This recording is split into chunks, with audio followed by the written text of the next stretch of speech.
یوسف اور اس کے بھائی۔ اور یعقوب ملک کنعان میں رہتا تھا، جہاں اس کا باپ مسافر کی طرح رہا تھا۔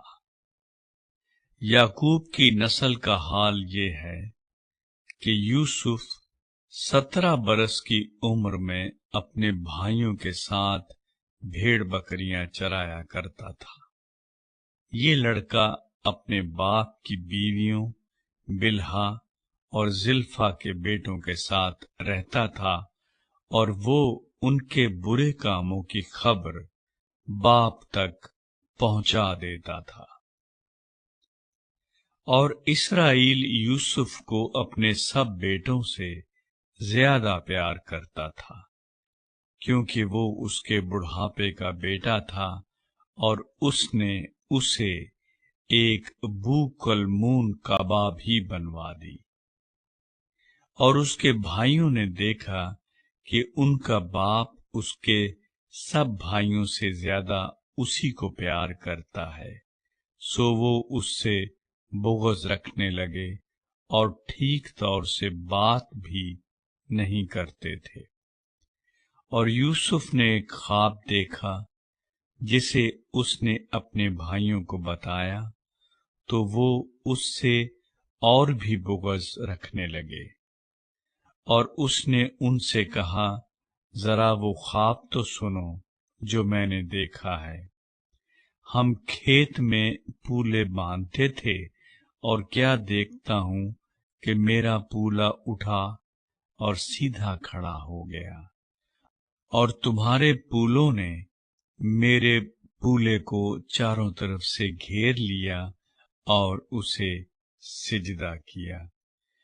تب اس کے بھائیوں نے اس سے کہا کہ کیا تو سچ مچ ہم پر سلطنت کرے گا، یا ہم پر تیرا تسلط ہوگا؟ اور انہوں نے اس کے خوابوں اور اس کی باتوں کے سبب سے اس سے اور بھی زیادہ بغض رکھا۔ پھر اس نے دوسرا خواب دیکھا اور اپنے بھائیوں کو بتایا۔ اس نے کہا، دیکھو، مجھے ایک اور خواب دکھائی دیا ہے کہ سورج اور چاند اور 11 ستاروں نے مجھے سجدہ کیا۔ اور اس نے اسے اپنے باپ اور بھائیوں دونوں کو بتایا۔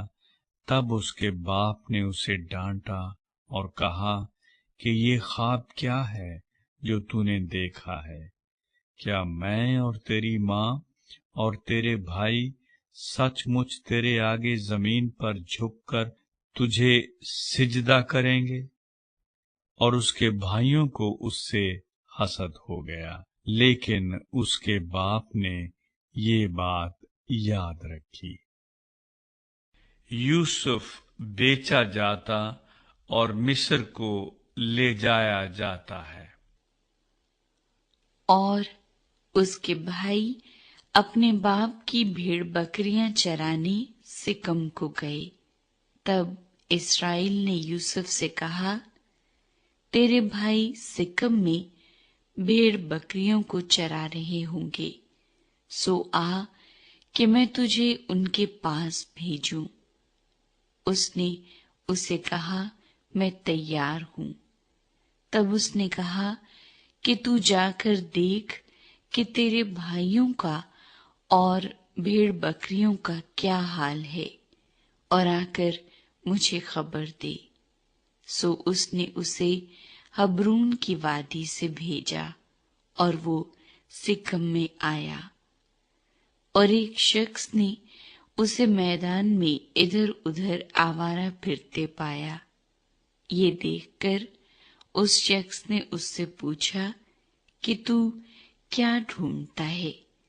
اس نے کہا، میں اپنے بھائیوں کو ڈھونڈتا ہوں، ذرا مجھے بتا دے کہ وہ بھیڑ بکریوں کو کہاں چرا رہے ہیں۔